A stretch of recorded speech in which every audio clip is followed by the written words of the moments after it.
Hello, I'm Lore. Today I will show you a full-drive modified off-road chassis.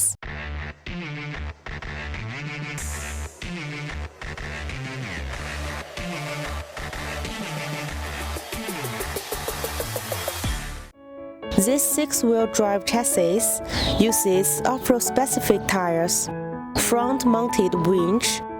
It can be used in harsh environments such as snow, swamps, deserts, beaches, muddy mountain roads, etc. for self-rescue and rescue. In addition, there are light nets, anti-aircraft lights, protective nets, and so on. These devices greatly improve the performance of the vehicle in the field. The most common modifications of this chassis are trucks and tippers.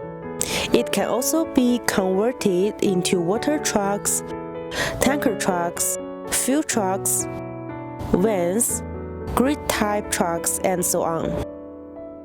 Whether it's in a mine, on a construction site, or on a farm, this chassis can be converted into a special purpose vehicle. More great videos on my homepage. See you next time. Bye bye.